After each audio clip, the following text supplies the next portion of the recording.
Welcome to Reformed Thinking.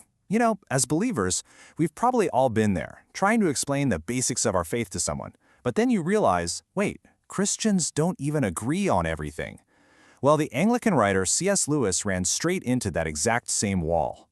So today, we're going to dig into the preface of his classic, Mere Christianity, to see how he tackled it. So let's start with the problem itself. Lewis really wanted to lay out the case for Christianity for his unbelieving neighbors, but he saw this huge hurdle, all the infighting between denominations. He knew that for an outsider looking in, all that squabbling just looks like a mess and pushes them away before they even get to the heart of the message. So what do? He had to find some common ground. He needed a starting point, a way to talk about the absolute core of the faith without immediately getting tangled up in these really specific arguments he felt were for a different audience. And this is just so important to get. Lewis deliberately, strategically sidestepped these debates. He wasn't saying they're not important, he was saying they weren't helpful for the people he was trying to talk to. He saw that these points of high theology were for people already in the faith, and arguing about them in front of unbelievers usually just drives them off. Okay, so what's his solution? Well, his first move was to define his terms. He had to decide what exactly he was going to talk about. What are the absolute bedrock beliefs that pretty much all Christians everywhere have held on to? And he calls this mere Christianity.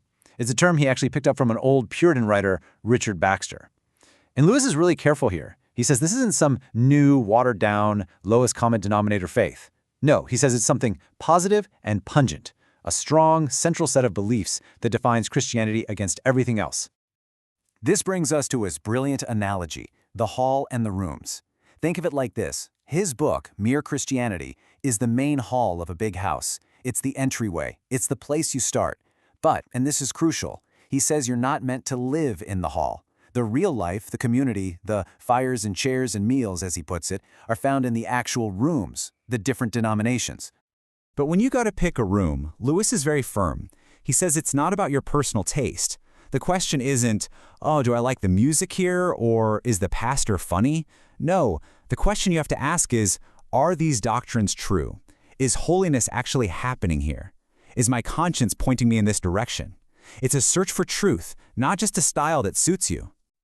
All right, so he's defined the what, mere Christianity. Now he has to define the who. As in, what do we even mean by the word Christian? It seems obvious, right? But Lewis saw that this word was starting to get fuzzy, and he knew that if it lost its meaning, we'd be in real trouble. So to explain this, he uses the word gentleman as an example. He points out that gentleman used to be a factual description. It just meant a guy who owned land and had a family coat of arms. You could be a total scoundrel and still be, factually, a gentleman. But over time, the word got, well, spiritualized. It became a term of praise for anyone who's polite, and it lost its original concrete meaning. And Lewis is basically saying, see, that's what's happening to the word Christian. It's supposed to mean one who accepts the teachings of the apostles. That's a factual statement about belief. But it was shifting to mean just a good person, or someone who seems Christ-like. It was turning from a description into a compliment, and that makes it pretty useful for having a real conversation. And his point here wasn't to be a gatekeeper. It was all about being able to communicate clearly. After all, he says, we can't look into someone's heart to see how spiritual they are. We're actually forbidden from judging that. So, for the word to mean anything, Christian has to describe a set of beliefs someone holds to, not our subjective opinion of their character. So we've got the what and the who. So what about the how? How did this whole thing come about? Because the origin story of this book is pretty interesting on its own. Believe it or not, this book didn't start as a book. It was actually a series of radio talks Lewis gave on the BBC during World War II, and he delivered them in this really casual conversational style. When he first published them, they kept that chatty feel, but later on, he actually went back and edited them for the combined book because he felt that what works when you're speaking doesn't always work on the printed page. He thought it was a weird hybrid and wanted it to read like a proper book. So what's the big takeaway when you put all of this together? When you look at Lewis's whole approach in this preface, it really all boils down to one simple thing: clarity.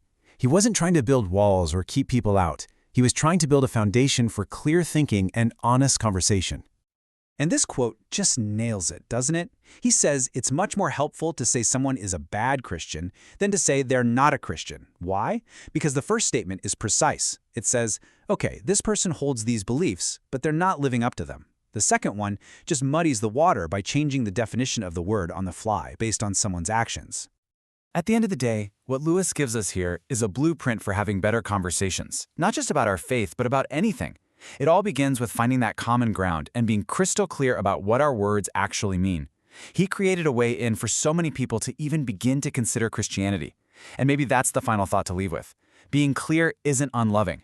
In fact, as Lewis shows us, sometimes clarity is the kindest thing you can offer.